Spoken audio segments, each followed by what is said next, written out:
Bonjour. Donc aujourd'hui, on va continuer un peu avec notre CSS. On va aller voir des choses importantes qu'on n'a pas vues dans le premier cours. Donc, entre autres, on va commencer à disposer les choses dans notre page. OK? Donc, pas encore complètement, mais des notions de base qui sont vraiment nécessaires et qui vont nous suivre partout, partout. J'ai déjà un tout petit peu touché aux marges dans la première vidéo. Là, je vais vraiment aller toucher aux marges encore plus. On va aller rajouter du padding aussi. Alors, comme vous voyez là, sur ce dessin-là, le contenu, c'est vraiment, bon, par exemple, mon texte, ça peut être aussi une image, mais la plupart du temps, c'est du texte. Donc, ça, c'est vraiment le résultat visuel de n'importe quelle de nos balises. Donc, par exemple, P, n'importe quelle autre balise. Et le contenu prend un certain espace. La plupart du temps, cet espace-là, il est pris par le texte qu'on va mettre, fait qu'il va s'agrandir si on met plus de texte, il va rapetisser si on met moins de texte, fait qu'on peut pas vraiment déterminer de façon fixe la hauteur et la largeur, comme on a vu, c'est le genre de choses qu'on essaie d'éviter en général parce que ça va dépendre de la grandeur de l'écran, ça va dépendre de la résolution et tout ça. Mais on sait que le contenu prend un certain espace, hein, une certaine hauteur, une certaine largeur. Autour de ça, il y a un espace de remplissage en français, donc de padding. C'est-à-dire, si je fais, par exemple, deux images une à côté de l'autre puis que je veux les espacer, bien, ça se trouve à être soit mon padding ou ma marge qui vont me permettre de faire ça. OK? Parce que tout le bloc au complet, tu sais, toute la boîte avec le padding plus la bordure plus la marge se trouve à être mon item. OK? Fait que si j'en mets un deuxième à côté, ben, il va venir se mettre, par exemple, où ma souris ici à droite. Et s'il vient se mettre ici à droite, ben, tout dépendant de combien j'ai de marge ou de padding ou même de bordure, parce que la bordure, comme on peut voir, peut être assez épaisse, c'est pas obligé d'être très mince. Ça peut être une simple ligne, mais ça peut être comme sur le dessin. OK? Donc, si je mets quelque chose, une première image, puis que j'en mets une deuxième, puis qu'il n'y a pas de padding, pas de bordure, pas de marge, ben, la deuxième va venir s'accoter. Hein? Et si je mets du padding ou de la bordure ou de la marge ou une combinaison de tout ça, bien, la prochaine image va venir se mettre après le jaune, hein, plutôt qu'après le blanc. Donc, on va jouer un peu avec ce genre de choses-là parce que tout dépendant des situations, bien, des fois, c'est mieux de jouer avec le padding, des fois, c'est mieux de jouer avec la marge. Puis, bien, la bordure, ça, c'est visuel. Fait que la bordure, c'est pas pour faire de l'espacement. La plupart du temps, c'est parce qu'on veut visuellement voir une bordure. OK? Fait que ça, c'est plus simple à comprendre que la différence entre le padding et la marge. Fait qu'à travers les exemples, on va essayer de bien distinguer quand est-ce qu'on met un, quand est-ce qu'on met l'autre, parce que les deux vont quand même, de façon similaire, faire de l'espace entre deux items, mais pas tout à fait de la même façon. OK? Donc, on va aller travailler en essayant de faire un menu, OK? Donc, on va faire différentes sortes de menus. Je vais commencer par en faire un à gauche, puis ensuite, je vais en faire un en haut, horizontal. Donc, on va jouer en même temps que notre CSS parce qu'on a vu qu'on faisait notre menu à la base avec des listes. Donc, horizontal, ben, non, pas horizontal, excusez-moi, vertical, un en dessous de l'autre, OK? Donc, on va jouer avec ça pour arranger ça pour que ça soit visuellement intéressant, OK? J'ai déjà un fichier CSS de prêt. Il est vide, donc il attend simplement que je mette du code dedans.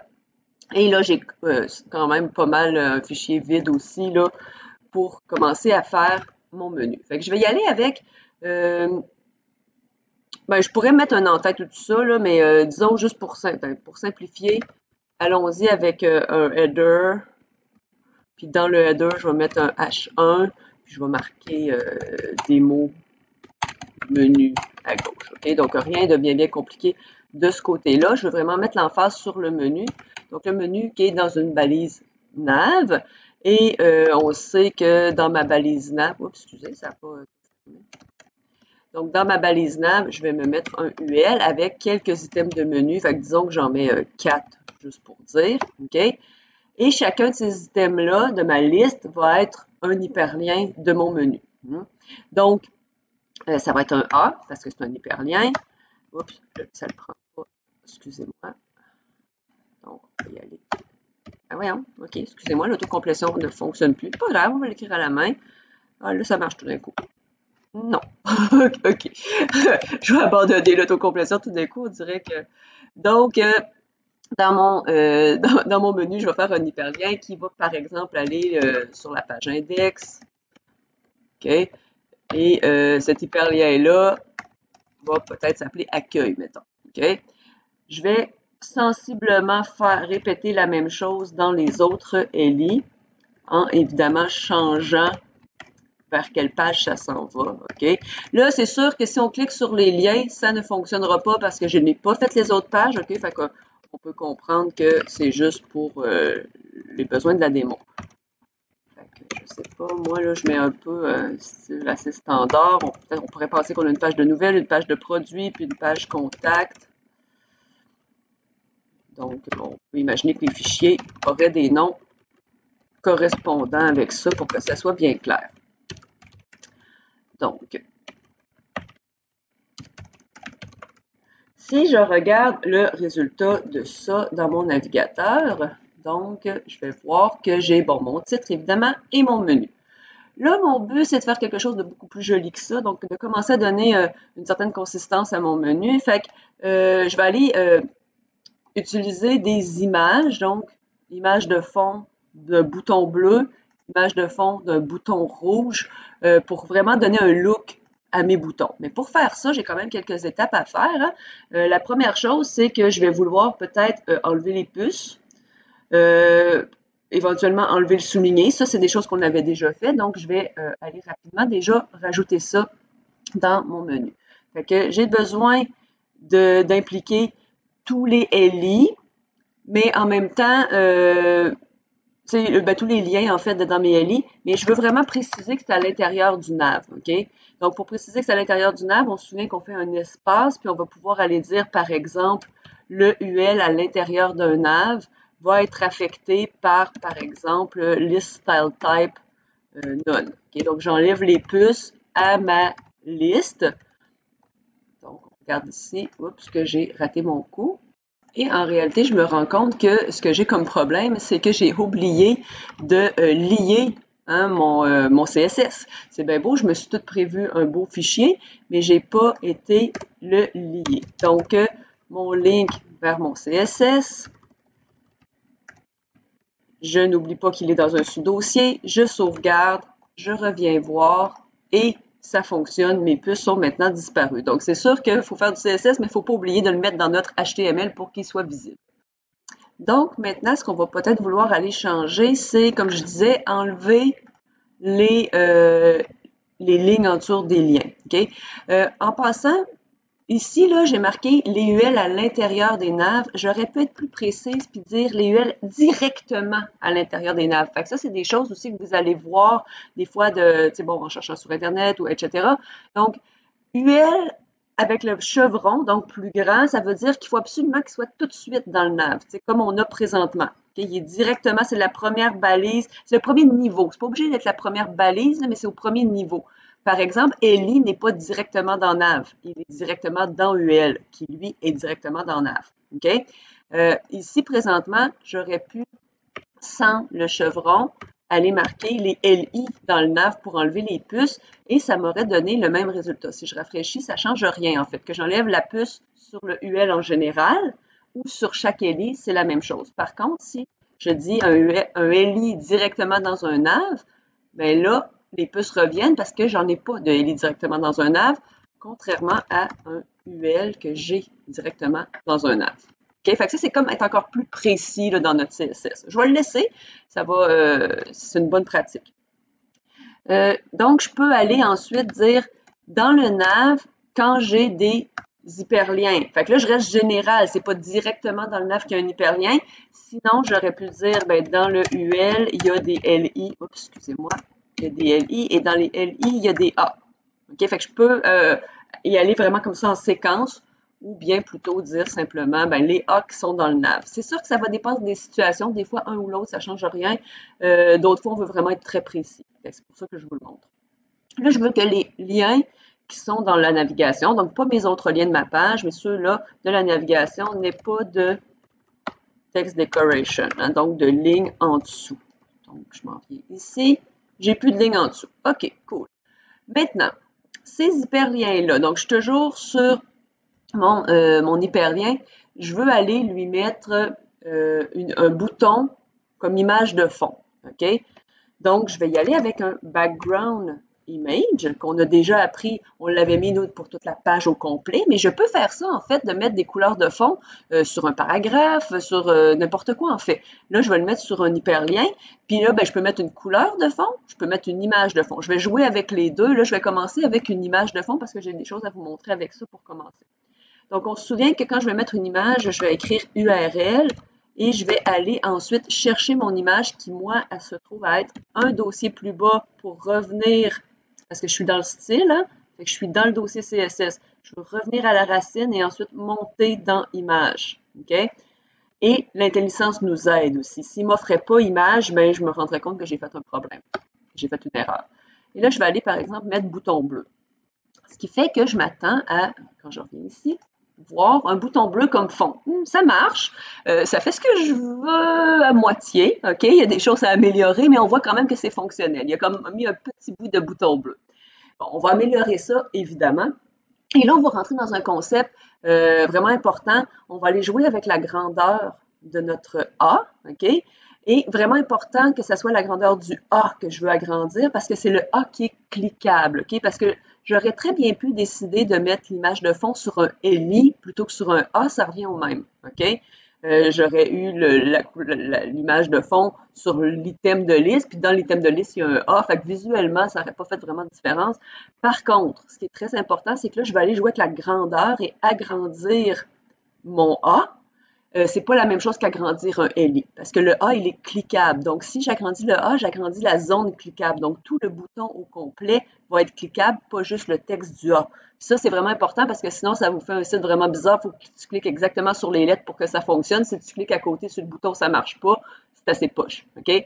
Donc, ça devient à un certain moment important de mettre les endroits à un endroit plutôt qu'à un autre, même si visuellement, des fois, on a l'impression que c'est la même chose. Donc, je vais aller jouer avec la largeur et la hauteur de mon A pour qu'il soit de la même grandeur que le bouton. Comme ça, je vais voir le bouton au complet. Là, c'est juste une question d'esthétique. Je veux voir le bouton. Fait qu'il faut que j'aille voir mon bouton, il fait quelle grandeur. Et, excusez, je l'ai agrandi un peu, là, mais sa grandeur initiale, de toute façon, là, elle est marquée ici en bas, c'est 115 par 40. OK, peu importe comment je le regarde. Là. Donc, 115 par 40. Donc, 115 pixels de large par 40 pixels de haut. OK? Donc, j'ai marqué les bonnes dimensions de mon bouton pour avoir la bonne, c'est ça, visuellement la bonne grandeur. Je vais retourner voir, mais là, je vous avais dit ça ne marchera pas. Et je rafraîchis et ça ne fonctionne pas. Pourtant, mon idée est correcte. OK? L'idée de vouloir agrandir la zone cliquable pour qu'on voit vraiment le bouton complet, c'est une bonne idée. La raison pour laquelle ça ne fonctionne pas, souvenez-vous, on a appris qu'il y a des balises qui sont blocs et des balises qui sont inline.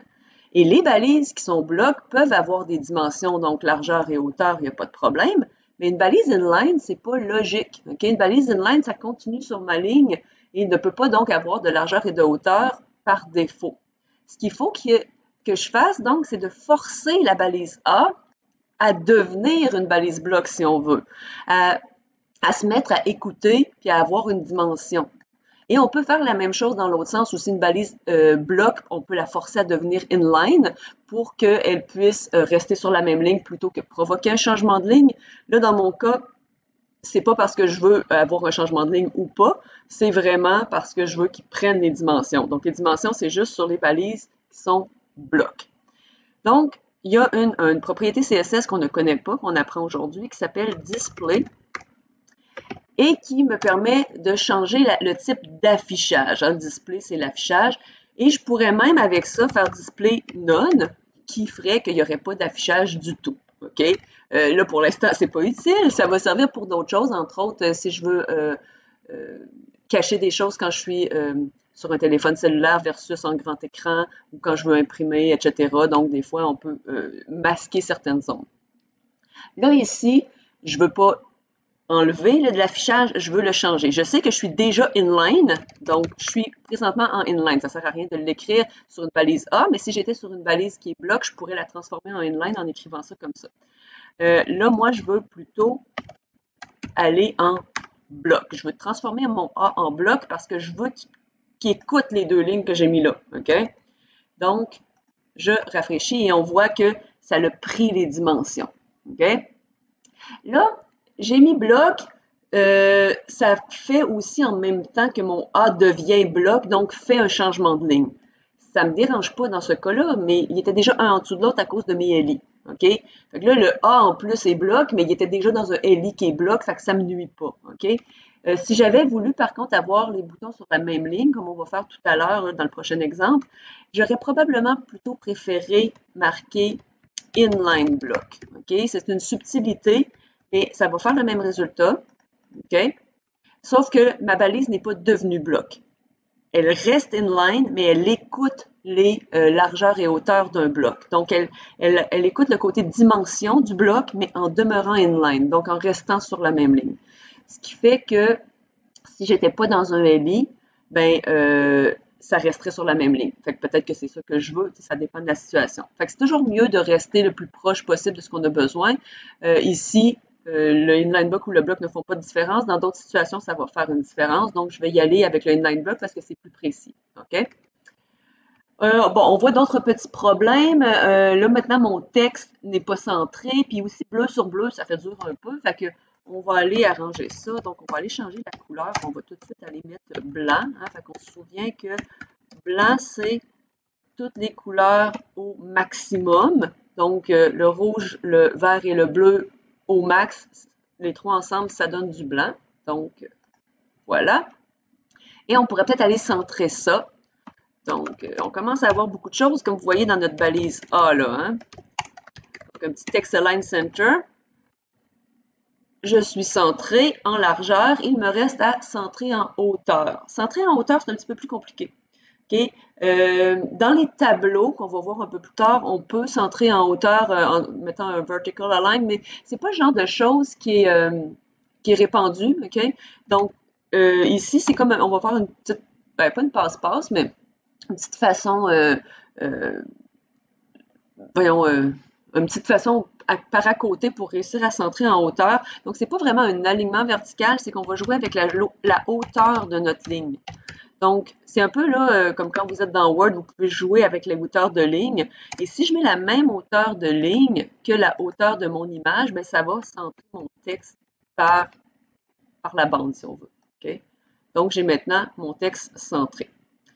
Là, je vais commencer à vous montrer des petites choses. Je vais appuyer sur le bouton F12 sur mon clavier, OK?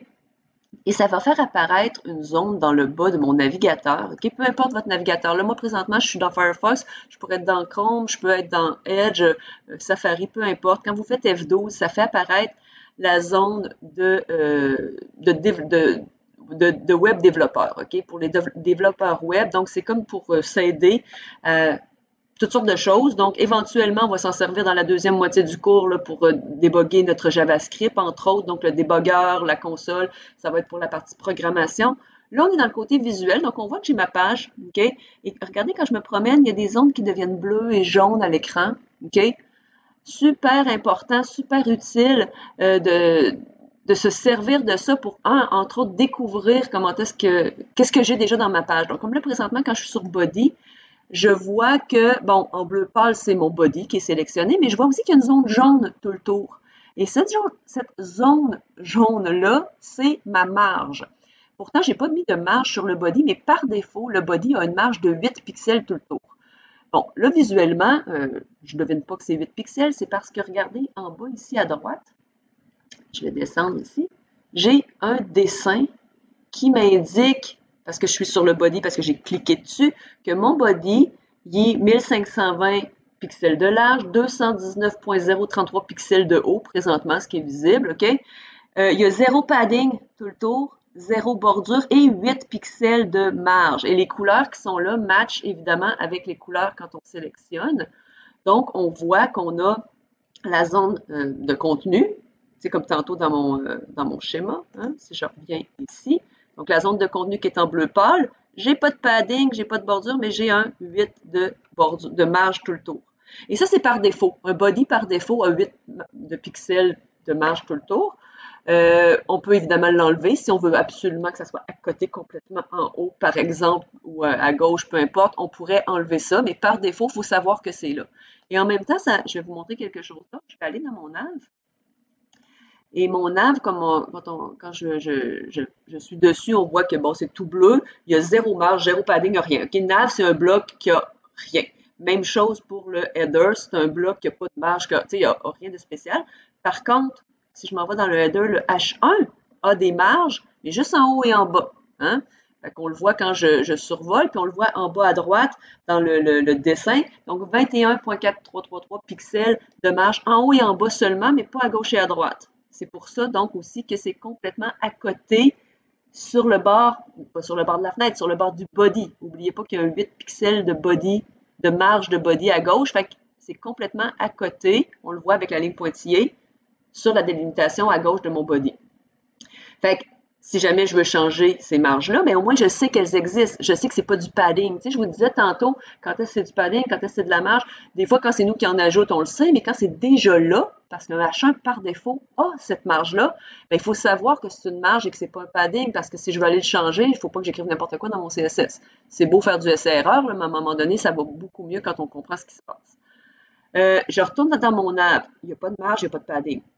Mon UL, par contre, oh, OK, mon UL, intéressant, on voit qu'il y a une zone jaune en haut et en bas, donc un 16 pixels de marge en haut et en bas, mais il y a un 40 pixels de padding à gauche. Regardez le mauve à gauche et en bas ici, hein, dans mon schéma, ça m'aide aussi à bien comprendre. Il y a un 40 pixels à gauche, mais pas à droite, pas tout le tour. Parce qu'une liste, par défaut, hein, n'importe quelle liste, il y a toujours un décalage. Donc, une indentation vers la droite, et là, c'est 40 pixels.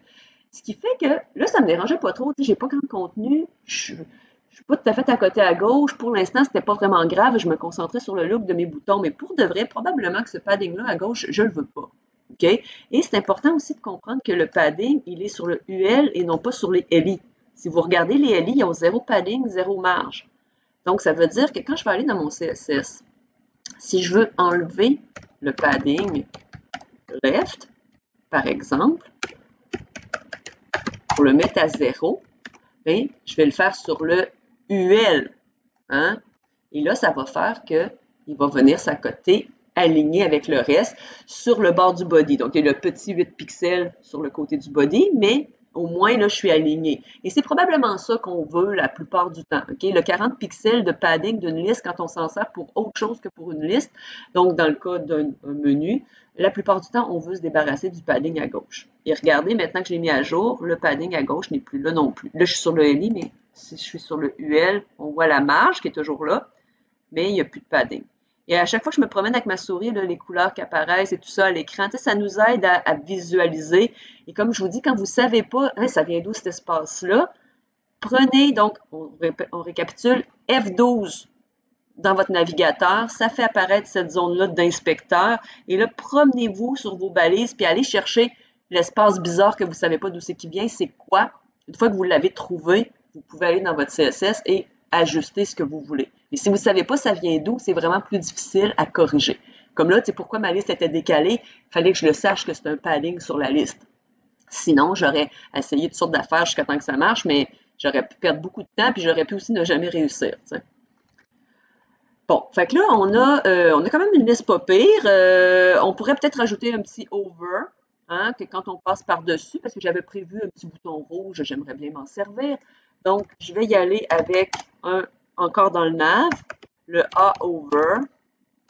Et là, je vais simplement marquer que le background image, c'est un URL différent. Donc, je vais aller chercher dans le même dossier le bouton rouge et ça va simplement basculer sur un bouton rouge quand je suis en over. Ce qui est le fun avec le over, c'est que ça le met quand vous arrivez, mais ça l'enlève quand vous quittez. Vous n'avez rien de spécial à faire. C'est un over avec un H et non pas juste over avec un O. Donc, ça ne veut pas tout... En web, là, ça a une signification donc qui fait comme un on-off. Okay? Tandis que juste over, pas de H, par exemple, le bouton rouge se mettrait, mais resterait là. Ça n'existe pas là, dans le CSS, là, mais dans un concept général, là, on va s'en servir en JavaScript plus tard. Donc, je pense que quand même, je suis assez satisfaite avec ce menu-là. On va maintenant passer à un deuxième menu. On va maintenant faire un menu qui va être horizontal plutôt que vertical. On ne jouera pas avec des images de fond cette fois-ci, on va plutôt jouer avec des couleurs de fond. Juste question de faire différent aussi. Puis ça va me permettre de bien vous montrer la distinction entre les marges et le padding, puis de jouer avec ça. OK? Donc, j'ai fait un copier-coller de mon contenu. J'ai juste changé le titre. Je m'en viens donc faire un menu en haut, mais visuellement, là, c'est sensiblement la même chose que tout à l'heure. J'ai peut-être besoin d'une deuxième feuille CSS, par exemple, parce que là, je ne pourrais pas reprendre la même. Donc, ce que je vais faire, c'est que je vais me faire un nouveau fichier CSS. Je vais l'appeler style menu haut. OK, j'aurais peut-être dû appeler l'autre avec un nom plus précis, là. Je n'ai pas pensé au début. Et là, je vais être prête donc à faire ce qu'il faut ici. Je vais fermer ce que j'ai plus besoin. Voilà. Et là, j'oublierai pas. Je vais aller mettre mon lien tout de suite vers mon bon CSS. Donc, je vais m'aider de l'intelligence un peu. Je suis dans mon fichier ici. Donc, je vais aller dans CSS pour aller chercher mon fichier. Un peu comme quand je veux aller mettre une image. Hein, c'est la même chose. Je n'ai qu'à aller plus creux dans mon arborescence. Donc, pas de point-point cette fois-ci, juste CSS / il m'offre les deux. Je vais choisir le bon, qui est un fichier vide pour l'instant. Donc là, ça veut dire qu'on est revenu avec un menu de base, pas dans le bon sens, avec les puces et tout. Donc, on va aller refaire un truc ou deux assez semblable à ce qu'on avait tantôt. Donc, on va aller lui dire que les LI, par exemple, n'ont pas de puces. Je vais y aller avec les style type none.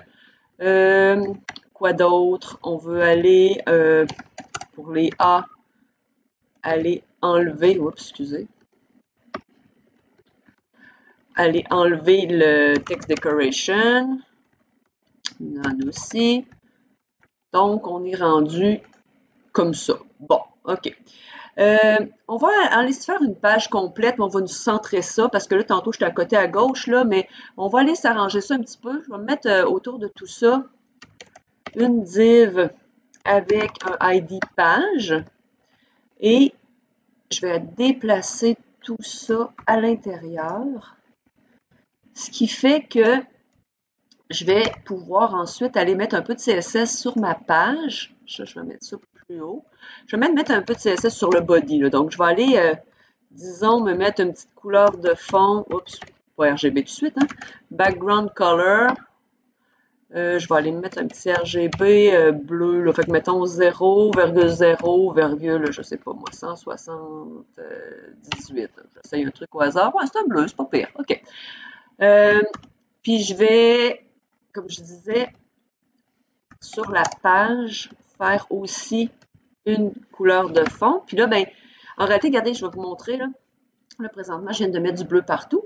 OK?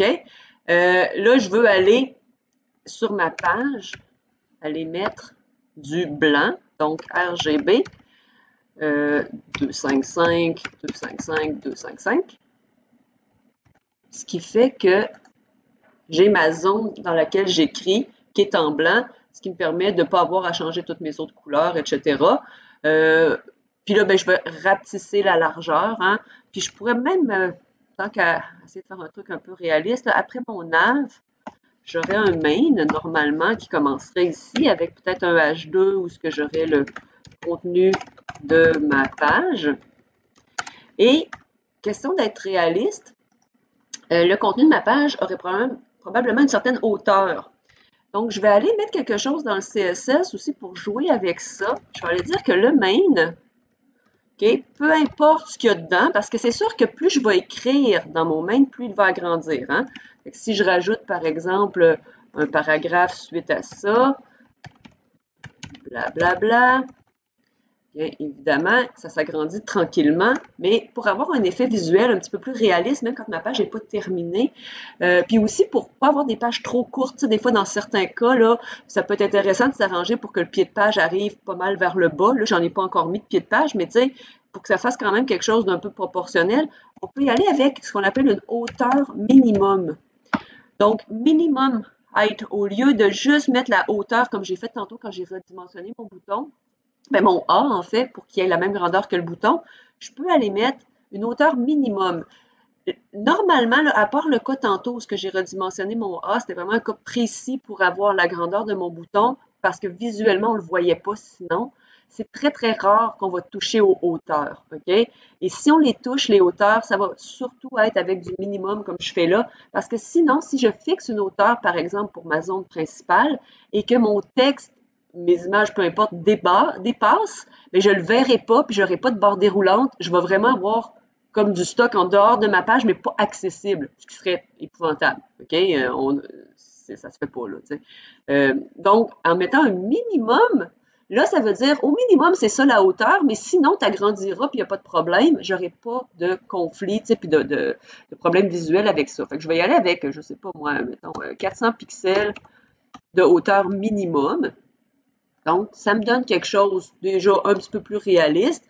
Puis je pourrais même mettre un peu plus. C'est sûr que là, souvent, on va mettre une hauteur minimum qui va fitter avec une grandeur d'écran le plus standard possible, mais n'oubliez pas que même si vous mettez ça, que c'est beau sur votre écran, c'est pas nécessairement beau sur les écrans des autres, c'est pas nécessairement beau sur le téléphone, sur la tablette, etc. OK, ça, on va parler de ça un peu plus tard, le côté qu'on appelle responsive, donc que ça soit beau sur n'importe quel média, device, là, donc téléphone, tablette, grand écran, petit écran, etc.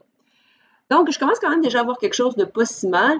Je vais faire comme tout à l'heure, je vais aller enlever le padding sur le côté ici à gauche, parce que sinon, quand je vais centrer mes choses, ça va les centrer avec toujours un espace à gauche, donc ça ne sera pas centré. Ça va être décentré de 40 pixels. Donc, c'est bien d'y penser au début. Sinon, des fois, on s'en rend un petit peu moins compte après, mais quelqu'un qui a l'œil un peu avisé va faire, voyons, c'est un peu décalé à droite, c'est pas tout à fait centré, mais on le voit un petit peu moins. Fait que je vais tout de suite aller le mettre pour pas oublier. Donc, ça, je sais que c'est dans mon UL que j'ai ça, le padding, ce n'est pas sur les LI, fait que je suis vraiment obligée d'aller faire donc le UL, le LI, le A, OK? Comme je vous dis, le list style tab, j'aurais pu le mettre dans le UL aussi. Mais je vais avoir besoin de mon LI dans 2 secondes, fait que de toute façon, je vais laisser comme ça.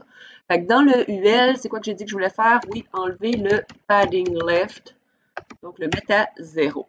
D'ailleurs, petite chose en passant, quand vous mettez un 0, je peux mettre 0px ou je peux mettre 0. C'est vraiment pas grave, OK? Mais regardez toutes les possibilités qu'il m'offre, OK? On n'a pas encore parlé, là, mais on peut jouer avec les pourcentages, etc. Le 0, c'est le seul que de peu importe, c'est toujours 0. Fait que c'est le seul chiffre que vous n'êtes pas obligé de mettre à côté, c'est quoi sa mesure. Sinon, dès que j'ai un autre chiffre comme 400, je ne pourrais absolument pas marquer juste 400 comme ça. Il ne saura pas si c'est 400%, 400 pixels, 400 EM. Donc, c'est une petite particularité du 0. On a un petit raccourci possible. Vous pouvez mettre le PX aussi si vous voulez. Donc, je suis à côté à gauche, voilà. Et là, je vais aller, je vais faire 2 choses. Premièrement, rétrécir mon centre, hein, puis ensuite, mettre mon menu là, sur une seule ligne. Okay, donc, on va y aller étape par étape. Je vais commencer par rétrécir mon centre. Souvenez-vous, vous pouvez vous servir du petit outil de mesure pour savoir combien mettre. Là, je vais y aller avec une largeur, disons, de 800 pixels. Ça devrait me donner quelque chose de quand même assez bien. Voilà. Et il me reste à le centrer. On se souvient que quand on veut centrer du texte, c'est Text Align Center, mais quand on veut centrer un bloc, donc dans ce cas-ci, c'est un bloc, c'est avec des marges égales des deux côtés. Donc, je vous avais montré qu'on peut faire donc margin left auto et margin right auto. Il y a un raccourci par contre, OK? Donc là, je vais vous montrer là, parce qu'on a un petit peu de temps. Donc, quand j'ai un bloc, n'importe quel bloc de contenu, que ce soit pour les marges ou pour le padding, il y a toujours 4 chiffres possibles. OK? Fait qu'on peut faire margin left, margin right. On peut aussi évidemment faire margin top et margin bottom. On peut faire la même chose pour le padding. Tantôt, j'ai mis du padding left à 0. J'aurais pu, par exemple, mettre du padding bottom, etc. On peut jouer donc avec les 4 côtés. Et il y a un raccourci pour ne pas être obligé d'écrire 4 lignes. On peut écrire ça sur une seule ligne. Donc, je vais tout de suite effacer ça. Et juste marquer, par exemple, margin. Ça veut dire, en général, les marges. Si je mets quelque chose comme 20 pixels, comme ça veut dire mets 20 pixels tout le tour. OK? Fait que c'est rare qu'on veut avoir exactement le même chiffre tout le tour, mais si jamais vous avez ce besoin-là, vous écrivez juste un chiffre, automatiquement, il va comprendre que ça veut dire 20 pixels en haut, à droite, en bas, puis à gauche. OK? Là, moi, dans mon cas, je vais avoir juste à droite et à gauche. Je vous explique dans quel ordre on peut mettre les chiffres. Donc, en premier, c'est toujours la marge d'en haut. En deuxième, c'est la marge à droite. En troisième, celle en bas. Et en quatrième, excusez pour mes chiffres, c'est celle à gauche. Donc, si je mets 4 chiffres un à la suite de l'autre, ça va être dans cet ordre-là. Donc, je pourrais très bien dire, ben mets-moi 20 pixels en haut, 10 pixels à droite, 23 pixels en bas, puis 45 pixels à gauche, par exemple. Fait que quand je vois 4 chiffres comme ça, il faut que je sache que ça commence en haut, à droite, en bas et à gauche. Là, la plupart du temps, c'est souvent répétitif dans le sens qu'en haut et en bas, c'est la même chose qu'à droite. Ben, on veut le même chiffre en haut et en bas, puis on veut le même chiffre à droite et à gauche. Donc, ça me permet, quand c'est comme ça, de faire un raccourci et de le marquer juste une fois. Donc, ça sous-entend en haut et en bas et à droite et à gauche. C'est un raccourci. Dans mon cas, ce que je voudrais, c'est mettre, je ne veux pas toucher aux marges en haut et en bas. Fait que je veux probablement mettre 0 pixel en haut, auto à droite, 0 pixel en bas et auto à gauche. Parce que je voulais juste changer marge à droite et marge à gauche. Donc, on voit que j'ai une répétition. Je pourrais laisser donc à 0 auto et venir voir mon résultat et ça fonctionne. Donc, j'aurais évidemment pu faire la façon longue, margin left, margin right. Il n'y a aucun problème. Je voulais juste vous montrer d'autres possibilités. OK? Donc, la prochaine étape, ça va être dans mes ELI. Je veux aller changer le comportement de chacun de ces ELI-là, c'est de changer de ligne. Chaque list item est un bloc dans un UL qui est lui aussi un bloc. Le fait que le UL soit un bloc, ça ne me pose pas de problème. Le titre est en haut, ensuite le contenu va continuer plus bas. Le UL peut bien être un bloc, il n'y a aucun problème. Mais ce qui m'achale, c'est que chacun des ELI est un bloc, donc provoque un changement de ligne et ça ne fait pas mon affaire. Donc, je vais aller changer le comportement du LI. Et là, c'est important de ne pas se tromper. Ça ne marchera pas si vous le mettez sur le UL. Ça ne marchera pas sur le A. Le A est déjà inline, même si ça ne paraît pas parce qu'il est dans un LI. Puis le UL, comme je vous dis, on veut le laisser bloc, il n'y a aucun problème. Fait que je vais aller changer donc mon display, comme tout à l'heure, et aller mettre à mon LI un display inline. Donc, chacun de mes LI est maintenant sur la même ligne que le précédent. OK? Maintenant, on va aller se mettre un petit peu de couleur de fond puis de s'arranger ça pour que ça soit un peu plus cute. Donc, je vais aller mettre un background color. OK, là, j'aurais pu encore une fois prendre des images comme tout à l'heure, juste pour faire changement, je vais y aller avec des couleurs. Je vais garder peut-être mes tons de bleu comme tantôt, sauf que vu que ça va être écrit bleu sur bleu, je vais changer la couleur de l'écriture pour avoir du blanc. Donc, quelque chose comme ça. OK? C'est pas super beau, là, mais on va essayer d'améliorer ça, évidemment. Donc, là, il y a une couple d'affaires. On se rend compte que, OK, c'est beau, j'ai des liens, mais ils sont un petit peu pognés. Hein? Puis, on voit qu'il y a aussi un espace entre chacun. Donc, ça, OK, c'est ma marge, en fait. OK? Là, si on n'est pas sûr, je vais aller vous le prouver. Je fais mon F12 et je m'en vais voir sur chacun des éléments de mon nav dans mon UL, hein, parce que quand je suis sur le UL, comme vous voyez, il y a ma marge en haut et en bas. Et quand je m'en vais sur chacun des LI, là, je vais me descendre sur le dessin ici, on va l'agrandir un peu là. Donc, ici, sur chacun des LI, et ensuite, j'ai mes A. Excusez, on ne voit pas grand-chose. Donc, j'ai mon A qui a 49,75 par 17,6, mais le A suivant n'aura pas la même grandeur. Hein? Fait que ça, déjà, c'est une affaire que ça peut être un peu tannant. On pourrait refaire ce qu'on a fait tout à l'heure et changer les dimensions de notre A pour que chacun des... Là, c'est des boutons juste avec une couleur de fond plutôt qu'une image, mais c'est un bouton, c'est un effet bouton quand même. Donc, si on veut qu'ils soient tous de la même grandeur, on fait comme tantôt. Hein? On change la largeur et la hauteur de notre A et on lui met display inline block. Et là, ça serait très important qu'il soit inline block parce qu'on ne voudrait pas avoir un bloc. Ça va faire annuler l'effet du LI qui est sur une ligne. OK? Sinon, comme vous voyez, quand je suis sur le LI, on voit que en petit bleu pâle, là, juste à côté, vous voyez, il y a une petite marge, OK? Donc, un petit espace entre chacun des LI. Donc, on va aller jouer un peu avec ça. Et ce qu'on va faire, c'est qu'on va dire, chacun de mes items, en réalité, je vais vouloir par exemple, pour le A, là, je trouve ça un petit peu pogné, hein? En tout cas, je sais pas pour vous autres, là, mais moi, je trouve ça un petit peu collé. Je vais aller mettre un peu de padding. Et le padding, encore une fois, je reviens sur mon image de tout à l'heure, c'est ce qui est tout de suite collé sur mon texte. Donc, j'ai mon mot de mon A et le padding va agrandir la zone de background aussi, OK? Jusqu'à la bordure. La bordure, on la voit pas. Il n'y a pas de bordure présentement, mais en réalité, la bordure, si j'en mettais une, c'est la délimitation entre le bleu et le blanc. Donc, je pourrais aller mettre une ligne de plus autour, OK? Mais ça n'empêche pas que l'endroit de la bordure, c'est entre la couleur de fond bleu et le blanc, c'est là qu'elle est la bordure. Présentement, je n'ai pas de padding et il n'y a pas de marge non plus, donc j'ai pas de bordure, fait qu'on voit pas grand-chose. Mais si j'ajoute du padding, que je dis, OK, ouais, je vais mettre un peu de padding en haut de mes mots, donc en haut et en bas, je pourrais mettre peut-être un 10 pixels de padding, puis à gauche et à droite, peut-être un 4 pixels. Tu sais, c'est pas beaucoup, là, mais ça va être suffisant pour que je puisse voir quelque chose d'un petit peu plus bouton. Là j'ai peut-être mis, tu vois, un peu trop en haut et en bas proportionnellement à mon 4 de côté. Tu sais, je peux aller jouer un peu avec ça, là. 6, mettons, ça serait-tu trop? Tu sais, ça commence en tout cas. Tu sais, fait que vous voyez un petit peu l'idée. Fait que ça, c'est mon padding. Si je mets une bordure, comme je vous dis, elle va être sur la ligne ici. Fait que, tu sais, je pourrais aller mettre une couleur de plus ou bon, peu importe. Je pourrais mettre une bordure plus épaisse. Et la marge, c'est entre chacun. C'est le petit espace blanc entre chaque. Fait que là, je trouve que c'est quand même plus visuel. On voit bien la différence entre qu'est-ce qui est du padding, qu'est-ce qui est de la marge. Okay? Donc, si je veux espacer chacun de mes éléments, c'est de la marge que je vais faire.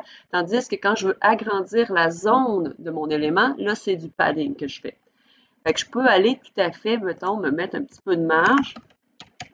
Je pourrais me mettre de la marge juste à droite ou juste à gauche. Okay? Si jamais juste à droite, ça peut faire un effet. Je peux en mettre un peu égal partout. Là, c'est vraiment au choix. Je vais y aller avec bon, 0 en haut et en bas parce que ça ne paraîtra pas. Hein? Si j'en mets en haut et en bas, ça ne paraîtra juste pas. Puis je vais mettre un petit, je sais pas, 5 pixels à gauche et à droite.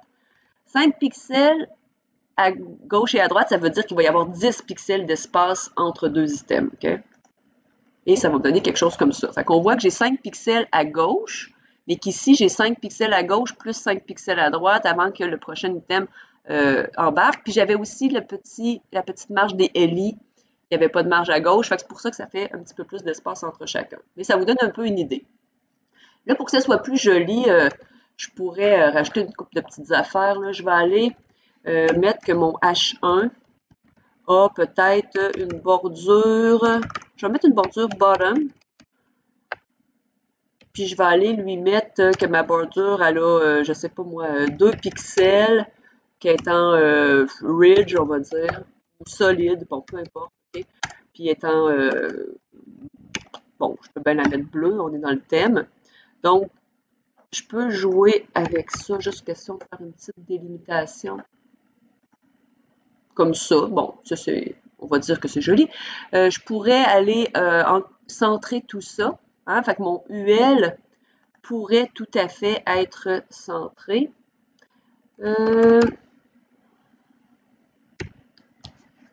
Voyons, j'ai un blanc. Donc, je pourrais essayer d'aller centrer ça, mettons. Et peut-être encadrer ça avec une petite bordure. Donc, je pourrais aller faire une bordure tout le tour. Donc, vous voyez, vous avez le même principe sur la bordure. C'est pas tout à fait la même chose, hein, mais border bottom, border top, border right, border left, qu'on peut jouer séparément. C'est plutôt rare qu'on se sert des différents côtés. Le bas, oui, mais les 3 autres côtés, on s'en sert pas. Souvent, border tout le tour, donc comme je fais là. Puis là, je pourrais même me reprendre. Je vais y aller avec quelque chose de semblable, mais je vais peut-être mettre un petit style de bordure un petit peu plus. Bon, ça ne sera pas la grosse affaire. Ouh, là, c'est pas super. C'est pas super. Si j'y allais à la place et que je déplaçais ma bordure sur mon nav, ça va être plus joli. Hein? Parce que là, à cause du padding de mes A, okay, le U se trouve à être, comme on a vu, le trop étroit en hauteur. Donc, ça va être plus intéressant comme ça. C'est pas encore super wow. Je pourrais rajouter peut-être, On va arrondir les coins. Ça va être un petit peu plus joli. Oups, excusez. On va arrondir les coins. Je vais mettre un petit 10 pixels. Regardez, présentement, c'est rectangle. Et quand je vais rafraîchir, c'est rond. Fait que peut-être un petit peu plus joli. Je pourrais aussi mettre un peu de marge sur les côtés, hein, pour que ça soit pas à côté complètement. Là, on s'entend, tout est à côté, par exemple. Fait que c'est sûr que si je commence à mettre de la marge à un endroit, probablement que je vais mettre un petit peu de marge tout le tour, hein, à l'intérieur de ma page. Donc, je pourrais donc, tous les éléments qui sont à l'intérieur de ma page, avoir un petit peu de marge. Mais là, je vais le faire pour l'instant juste pour le nav, pour vous montrer. Donc, je pourrais avoir, encore une fois, ce qui m'intéresse, c'est les marges à gauche et à droite.